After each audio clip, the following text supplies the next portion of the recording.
Hello les amis, comment ça va? Comment est-ce que vous allez? Comment est-ce que vous vous sentez aujourd'hui ou ce soir? Je sais pas à quel moment de la journée vous regardez cette vidéo. Alors moi je suis en train de m'appliquer quelques gouttes d'huile essentielle sur le front parce que j'ai mal à la tête, j'ai un... Non, non, j'allais dire j'ai un mal de tête carabiné, mais là non, c'est la partie de moi qui aime bien exagérer un petit peu et qui aime bien se faire plaindre. Non, j'ai pas non plus un mal de tête de l'espace, mais en tout cas ça traîne depuis tout à l'heure et c'est assez gênant. Mais bon, c'est pas grave, j'avais quand même très envie de parler. Et voilà, du coup je me tartine un petit peu mon huile parce que honnêtement, rien à voir avec le sujet du podcast qui va suivre, hein, mais l'huile essentielle de menthe poivrée, c'est un peu, c'est vraiment mon efferalgan à moi, si on veut. Alors je sais que c'est un peu controversé les avis sur les huiles essentielles. Je les utilise très rarement. Et la menthe poivrée, par contre, pour les maux de tête, honnêtement, c'est hyper efficace. Pour moi, ça fait du bien. Et je préfère largement utiliser ça que prendre un cachet. Donc voilà, bref, on s'en fout, hein, clairement. On n'en a rien à secouer. Alors, du coup, revenons-en à nos moutons, parce que vous n'êtes pas venus là pour avoir des conseils de médecine naturelle ou de quoi que ce soit, mais pour avoir des conseils pour les troubles alimentaires et la boulimie. Aujourd'hui, j'ai décidé de vous parler de l'après-crise, de que faire finalement après une crise de boulimie. Alors pourquoi je décide d'en parler? Tout simplement parce que c'est souvent, et c'est normal parce que je vous encourage à le faire si vous avez besoin, que vous venez me parler après avoir fait une crise, parce que vous êtes en pleine détresse, en pleine culpabilité, vous vous sentez mal, et vous avez besoin de parler et surtout vous savez pas quoi faire. Vous savez pas quoi faire, vous vous sentez vraiment pas bien. Donc moi je reçois des messages de personnes qui sont vraiment qui sont pas bien, qui sont dans la culpabilité, qui s'insultent, qui se blâment, qui se rabaissent, qui me voilà, j'ai des messages où on va me dire je suis vraiment qu'une merde parce que j'ai fait une rechute, parce que j'ai fait une crise, je suis nulle, je me sens mal, j'ai mal à la gorge, je suis fatiguée, enfin voilà, des tonnes de messages comme ça. Et du coup, je me suis dit, je vais faire une réponse qui pourra servir à tout le monde, les personnes qui me contactent et celles qui ne disent rien, mais ça pourra servir à tout le monde, je pense, d'avoir un petit rappel de qu'est-ce qu'on peut faire après une crise. Alors, je vais pas vous mentir, je vais pas vous dire comment faire pour se sentir bien après une crise de boulimie, mais c'est plutôt comment faire pour se sentir moins pire, si on veut, pour se sentir un peu moins mal que ce qu'on l'est. Parce que dans tous les cas, on va pas être hyper heureux après la crise, surtout si ça fait un petit moment qu'on est dedans et si vous m'écoutez, c'est que vous voulez guérir. Et donc généralement, quand on veut guérir, on n'est pas tellement ravi d'avoir fait une crise. Voilà.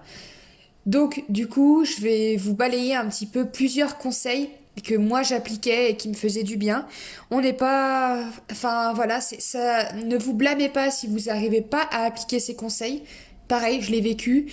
Il y a des fois où j'arrivais pas. Et juste, j'avais envie de me morfondre, de me rouler dans ma merde, hein, voilà, clairement. Et de... Enfin, c'est vraiment... c'est imagé, hein. Mais de... Ouais, et de pleurer sur mon sort, et puis j'avais envie de faire ça, et c'est normal aussi, et j'avais pas le courage de faire, ni la force de faire ce que je vais vous conseiller après. Donc c'est normal. À chaque fois, de toute façon, que je vous donne des conseils pour quoi que ce soit, dites-vous bien que vous n'êtes pas forcé de le faire à chaque fois, que c'est pas une obligation. Ça peut que vous apporter du bien, mais des fois c'est tout, on n'a pas la force de le faire et c'est normal aussi, donc il n'y a pas besoin de se blâmer. Il n'y a pas de, là si on prend ce cas-là, attendez, désolé, je fais du bruit aux alentours. Si on prend ce cas-là, il y a pas à réussir l'après-crise. Il n'y a pas de j'ai foiré mon après-crise ou quoi que ce soit. Je précise ça parce que c'est ce que moi je ressentais parfois, donc je préfère voilà, le préciser si jamais d'autres personnes pensent comme la Florine pensait avant. Alors, premier conseil principal, c'est plutôt pour les personnes qui vont compenser les crises de boulimie par des vomissements ou même par de la prise de laxatifs, c'est boire de l'eau. Moi, je connais que les vomissements, mais je sais que après la crise, du coup, après avoir éliminé, j'avais des vertiges, il fallait que je m'asseye, j'avais le cœur qui palpitait très fort, je tremblais, j'avais les mains qui tremblaient, j'avais besoin de rester assise, posée en fait, parce que sinon j'avais l'impression que j'allais tomber, et tout simplement j'étais déshydratée en fait, j'étais déshydratée. Donc c'est très important de boire de l'eau. Si vous éliminez par laxatif, c'est pareil, vous rejetez aussi beaucoup d'eau, donc c'est important quand même de boire en fait après avoir éliminé la crise. Si bien entendu vous compensez par le jeûne ou alors par le sport, on en parlera après, mais du coup restez au calme. Et voilà, on n'a pas forcément envie de boire de l'eau, mais en tout cas, écoutez votre corps et voilà, si vous êtes déshydraté, buvez de l'eau, c'est quand même très important. Pareil, alors, je sais que c'est pas du tout simple parce qu'on n'a peut-être pas forcément envie, mais souvent, alors, si on va se coucher juste après la crise, bon, on va se coucher juste après la crise et on peut s'endormir. Mais si c'est une crise qui est en journée ou en début de soirée, enfin bref, avant, qui est pas, voilà, qui est dans la journée, qui est pas le soir avant de se coucher, forcément, vous allez finir par ressentir de nouveau la faim. Vous venez de faire votre crise, vous venez de vomir, vous venez de compenser. Ok, bon, sur le moment, on n'a pas forcément faim parce que mine de rien, l'estomac, on vient de lui mettre une tonne de bouffe en fait, donc il n'a pas de faim tout de suite. Mais la faim va revenir et va revenir même rapidement puisqu'en fait, vous avez plus rien dans le ventre. Donc le corps, il a faim, donc il va rappeler de la nourriture. Ne vous privez pas, ne vous privez pas. Je sais que c'est pas évident, mais remanger derrière. Alors remanger, on va prendre le truc avec des pincettes. Remanger, mais essayez de manger en conscience le plus possible, de manger ce que vous avez envie pour pas retomber dans une crise. Parce que si vous avez faim, et c'est du vécu aussi, hein, si vous avez faim et que vous vous dites ok bon bah maintenant je vais me faire du coup une salade verte, mais vous avez hyper envie de remanger de nouveau, je sais pas moi, un truc salé, du fromage, du pain, des cookies, enfin bref, j'en sais rien. Vous avez envie de manger de ça, mais vous vous dites, bah non, c'est bon, j'ai fait une crise, j'ai éliminé, entre guillemets, je repars à zéro, donc maintenant je vais manger un truc dit sain. Encore une fois, entre gros guillemets, mais j'ai pas besoin de le préciser, hein, vous avez compris ma définition du mot sain. Bah non, parce qu'en fait, vous retombez dans la restriction, et le risque, le gros risque même, surtout si vous êtes seul, c'est de refaire une crise. C'est que vous allez commencer à manger votre salade et puis de nouveau, ça y est, ça va revenir. Ces pensées obsédantes et puis cette envie de manger du sucre, du gras, enfin voilà. Et donc vous risquez fortement de recriser. Donc non, en fait, c'est pas ce qu'on veut. On veut pas retourner là-dedans. Donc mangez ce que vous avez envie et je sais que c'est hyper dur mais si vous voulez vous en sortir de toute façon il faut faire preuve de courage et de force mentale. Il y a rien qui est simple donc vous pouvez pas juste vous dire bah non c'est trop difficile donc je le fais pas, je peux pas, c'est au-dessus de mes forces. En fait si vous voulez guérir il faut vraiment être courageux et être courageux c'est quoi? C'est affronter ses peurs. Donc il faut le faire, il faut vous secouer, il faut vous donner un coup de pied aux fesses, et il n'y a rien de méchant dans ce que je dis, hein, c'est du vécu. Hein. Et donc du coup, si vous avez envie de manger ce cookie, mangez-le. Ou les d'ailleurs, parce que souvent on mange pas qu'un seul cookie. Hein. Mais mangez les cookies, mangez le fromage, mangez les biscuits, les chips, enfin ce qui vous fait envie, et essayez aussi de le manger en conscience. Pourquoi je dis ça? Parce que moi par exemple, quand je faisais toutes mes crises, je les faisais pas du tout en conscience. Donc je sais pas si c'est propre à chacun ou si en général on les fait plus ou moins toujours de façon distraite, j'en sais rien. Mais moi je les faisais toujours, il fallait que je regarde la télé ou mon téléphone portable, mais il fallait que je regarde quelque chose en fait. Une émission, enfin une connerie, enfin bref, il fallait que je regarde, on va dire, la télé. Donc du coup, là si vous remangez après la crise, essayez de le faire sans distraction.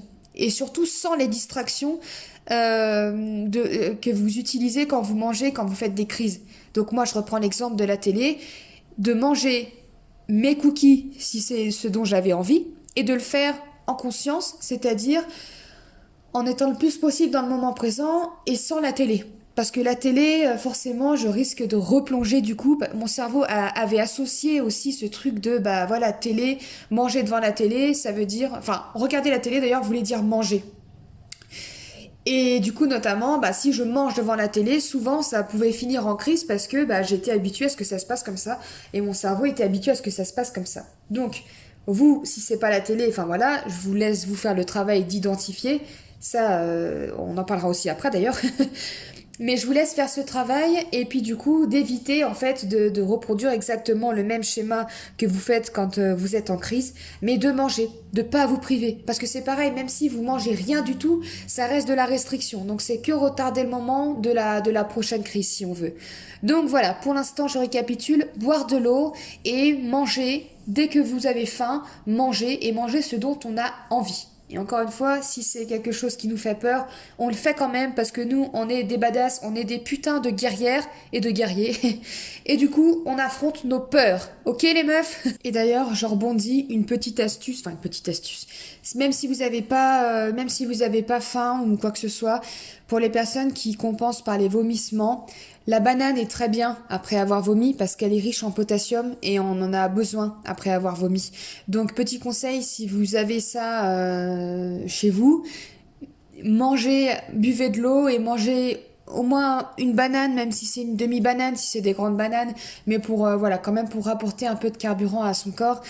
En fait, il faut penser que voilà, c'est pareil, votre corps, il faut apprendre à le voir comme un allié, c'est son partenaire pour la vie. C'est votre corps, c'est le seul la seule personne, enfin c'est ouais, on va dire personne, c'est la seule personne avec qui vous-même vous allez être obligé de passer le reste de votre vie parce que vous pouvez pas vous quitter tant que vous allez être en vie, vous allez être avec votre corps. C'est votre partenaire de vie. C'est pas du tout un ennemi en fait. Donc du coup, vous pouvez pas l'insulter, voir le taper, le pincer, le griffer, tout ce que vous voulez, l'insulter et en plus l'affamer encore. Vous lui faites subir quelque chose qui est très dur, qui est violent, qui est traumatisant pour le corps et pour votre esprit. La crise, c'est violent en fait tout simplement et en plus après vous continuez de le maltraiter et ben non en fait voyez vraiment votre corps comme un petit être, enfin, comme quelque chose en fait qui a besoin d'être rassuré et réconforté. Donc du coup donnez-lui à boire et un petit peu à manger parce que ça lui fera du bien à votre petit corps. Et pareil du coup en restant un petit peu dans cet esprit, voilà. Je sais que c'est pas évident parce que on culpabilise beaucoup, mais se blâmer, s'insulter, vraiment se traiter comme une moins que rien et se rabaisser, ça va que en fait vous enfoncer dans ce sentiment de mal-être. Donc encore une fois, ça va pas vous rendre heureux de faire ce que je vais vous dire, mais ça va être un petit peu moins pire. Il faut vraiment que vous arriviez à vous dire, ok, qu'est-ce que je ferais, comment je réagirais si là c'était, je sais pas, ma petite sœur, ma meilleure amie, ma fille, mon enfant, enfin voilà, n'importe qui, un enfant même tout court, qui vient me voir, qui est totalement en détresse et qui me dit qu'il a fait cette crise de boulimie. Vous allez lui dire quoi à cet enfant? Vous n'allez pas lui dire qu'elle est nulle, que c'est qu'une merde, bah voilà qu'elle a échoué, excusez-moi, qu'elle a échoué ou quoi que ce soit. Bah non, en fait, vous allez la rassurer, la réconforter, la consoler. Et bah c'est ce qu'il faut faire avec vous-même, avec votre corps qui vient de souffrir et avec votre mental, donc avec vous-même qui venez aussi de souffrir. Donc se rassurer, se réconforter, vous pouvez très bien vous faire enfin, moi, j'ai vraiment la vision, et c'est ce que je faisais parfois, c'est-à-dire de m'enrouler soit dans ma couette, soit dans mon plaid, dans le canapé, et puis, vous savez, de me tenir les bras et de me faire un câlin à moi-même, en fait. Et je pouvais pleurer comme ça, mais je me faisais un câlin, je me faisais même un câlin avec mes doigts, enfin, voilà. Parce qu'à ce moment-là, j'avais besoin d'amour, j'avais besoin d'être réconfortée, et du coup, je me l'apportais à moi-même. Et ça me faisait du bien. Ça me faisait vraiment du bien, et ça me faisait plus de bien ça que de m'insulter, et puis que de me taper sur les cuisses en me détestant, en fait, en me haïssant. Et en plus, en continuant d'insulter ce corps que je trouvais pas beau. Là, en fait, vous vous réconfortez et vous vous apportez de l'amour. Donc je sais que c'est pas facile, je sais que c'est dur, et c'est pas forcément ce dont on a envie, mais essayez. Si vous y pensez, essayez parce que ça peut vraiment faire du bien et amener un petit peu de baume au cœur. Et même pour votre mental, vous amenez de la douceur un petit peu, de la douceur. Donc soit ça, soit bah voilà dans le lit, de lire un bouquin, de regarder un petit film mais tranquille. de, de faire un câlin à votre animal, si vous avez un chien, un chat, si vous avez des chevaux, d'aller voir vos chevaux, de faire un câlin ou un câlin à un proche, si c'est quelqu'un qui est au courant, votre chéri, votre meilleur ami, ou enfin que sais-je, de quelqu'un de votre famille, de faire un câlin, juste un câlin, enfin de l'amour en fait. Et si vous êtes exténué, d'aller vous coucher parce que c'est souvent le cas aussi. Donc voilà. Autre conseil, pareil, toujours dans le fait de prendre soin de soi, déjà prendre l'air. Si vous arrivez à sortir dehors, s'il n'est pas trop tard, ça peut faire du bien de prendre un peu l'air, de prendre l'air frais un petit peu, de s'aérer et de quitter cet espace dans lequel vient de se passer un événement qui est difficile, d'aller prendre l'air en fait, voilà.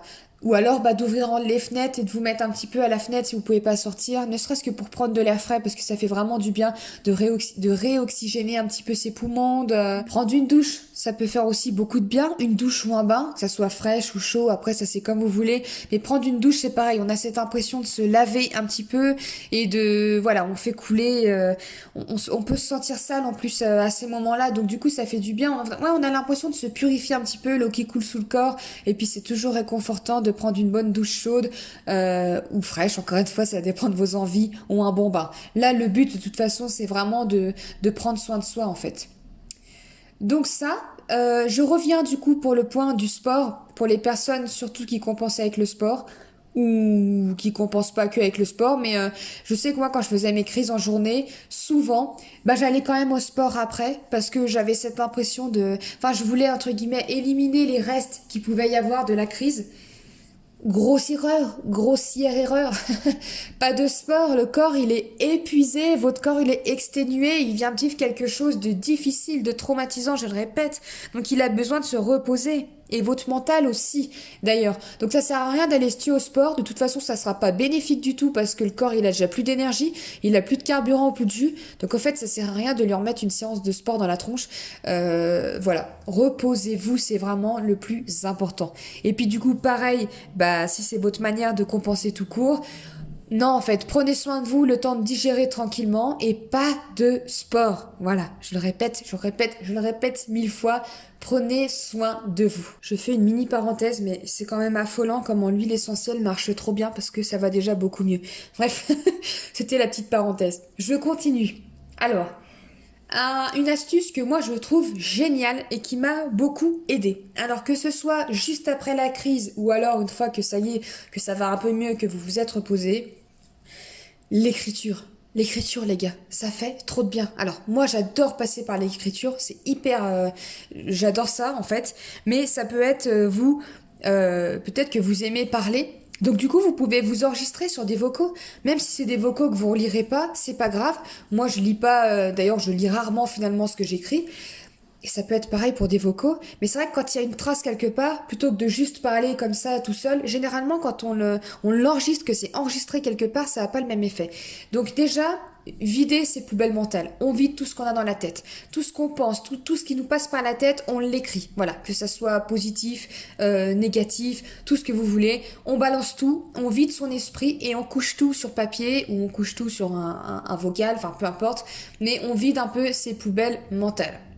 Ensuite, autre travail qu'on peut faire, pareil que ça soit enregistré audio ou bien sur un cahier, en fait, c'est d'écrire tout ce qu'il y a autour de cette crise. C'est-à-dire quand c'était. Mais vous écrivez tout, quand c'était, quel moment de la journée, où vous étiez. Est-ce que vous étiez seul, accompagné? Est-ce que le type de crise, on a vu ensemble les types de crise dans un précédent podcast, la crise programmée, la foutue pour foutue et la pulsion. Généralement, j'espère que vous m'entendez bien parce qu'il y a des bruits dehors. Généralement, quand on en est un peu à ce niveau-là, c'est beaucoup des crises foutues pour foutues ou alors des pulsions, puisque c'est celles-ci qu'on vit mal, puisque celles-là, on les avait pas, on les désirait pas. Donc décrire le type de crise, si c'était pendant un repas, je sais pas, un buffet à volonté, un repas en famille, etc. Bref, vous notez ça. Dans quel contexte, donc si vous étiez accompagné, si c'était seul, si vous étiez sur votre téléphone, si vous étiez devant la télévision, comment vous vous sentiez? Est-ce que vous étiez en train de vous ennuyer? Est-ce que vous étiez contrarié, énervé, heureux, euphorique? un peu perdu, malade, enfin voilà, vraiment tout ce que vous pouvez en fait noter à propos de cette crise. Et pourquoi je vous dis de faire ça? Parce que là, comme ça, isolé, bon, ça sert peut-être pas à grand chose. Mais en fait, quand vous le faites à chaque fois, surlignez après ou repérez n'importe, mais repérez en fait les facteurs qui sont communs. Moi, je vous ai dit tout à l'heure, par exemple, la télé, c'était quasiment à chaque fois, et il y a énormément de fois où je mangeais juste, je prenais un repas normal devant la télé et ça partait en crise foutu pour foutu. Ça partait en crise en fait. Et ça, c'était souvent devant la télé. Et dans tous les cas, je mangeais beaucoup devant la télé. Et je pense que mon cerveau avait fini par, voilà, à enregistrer en fait, à faire le lien entre les deux. Et pour mon cerveau, je pense que regarder la télé, ça allait avec manger. Et manger, ça allait avec faire une crise, quoi. Donc c'est important de noter ça. C'est important de repérer si par exemple c'est parce que c'est quand vous êtes tout le temps seul, quand vous vous ennuyez. Moi par ennui, je faisais aussi des crises. Je faisais aussi des crises quand j'étais contrariée, quand il y avait quelque chose qui me chiffonnait, que mon chéri, donc quand j'étais après avec lui, quand il y a des choses qui faisaient et qui ne le faisaient pas plutôt et du coup qui me contrariaient, ça risquait fortement de finir en crise. Voilà. Au-delà de restrictions, de tout ça, hein. Mais les émotions, forcément, sont vraiment importantes parce que dans les troubles alimentaires, enfin dans la boulimie, les émotions ont un rôle aussi très important parce qu'on se réfugie, on mange beaucoup nos émotions. On peut manger ses émotions sans avoir un trouble alimentaire. Par contre, à l'inverse, la plupart du temps, quand on souffre de boulimie, on mange aussi ses émotions. Pas forcément à chaque fois, mais souvent ça peut être lié. Donc repérez tout ça et après vous pouvez mettre en valeur un petit peu, voilà, ok, j'ai compris que ça, telle situation, telle émotion, tel ressenti, tel machin, telle personne. Euh, Après, je plonge souvent en crise. Comme ça, vous savez que par la suite, vous pouvez soit modifier ça, soit éliminer. Moi, par exemple, du coup, pour guérir, après, j'ai totalement arrêté de manger devant la télé. Totalement arrêté parce que je savais que j'étais trop fragile face à ça, donc du coup j'ai arrêté. Voilà, bref, après voilà, c'est à vous du coup de faire un petit peu ce travail-là. Et c'est vrai que l'écriture aide beaucoup parce que je trouve que quand on pose sur le papier, c'est beaucoup plus, comment dire, on l'enregistre mieux, ça s'imprègne beaucoup plus finalement dans la tête, dans le cerveau. Et je pense que ça fait la même chose de manière audio. Donc voilà. Et dernier point qui, pour moi, me faisait énormément de bien pour me sentir mieux, en fait, c'est que pareil, j'écrivais. Donc moi, voilà, je suis une grande écrivaine, donc du coup, toujours à noircir mes cahiers. J'écrivais toutes les stratégies, tout ce que j'allais mettre en place, toutes mes bonnes résolutions, mes bonnes intentions, entre guillemets, pour guérir. C'est-à-dire qu'en fait, ça me faisait beaucoup de bien d'écrire, ok, bon, maintenant, je vais manger à ma faim, je vais manger ci, je vais manger ça va bien se passer, machin, machin. Je vais faire ci, je vais pas manger devant la télé, je vais essayer de prendre soin de moi, je vais méditer, voilà, toutes les astuces en fait que j'avais, tous les conseils qu'on avait pu me donner pour stopper les crises, j'aimais bien tout noter. Et je le faisais finalement à chaque fois, hein. Donc on peut pas dire que c'était des nouvelles résolutions, mais en fait le fait de le noter, ça me remotivait et je me disais, ok, je vais y arriver. Donc je sais que là on repart un peu dans ce principe de demain, voilà, à partir de demain. Sauf que là, c'est plus à partir de demain, j'arrête les crises parce que je vais arrêter de manger et du coup, je vais perdre du poids et ci et ça. Là, c'est demain, je vais guérir quand même. Et franchement, ça fait beaucoup de bien. Enfin, moi, je sais que ça me remotivait et ça me reboostait. Même si j'avais quand même des rechutes, il y en a qui revenaient forcément par la suite.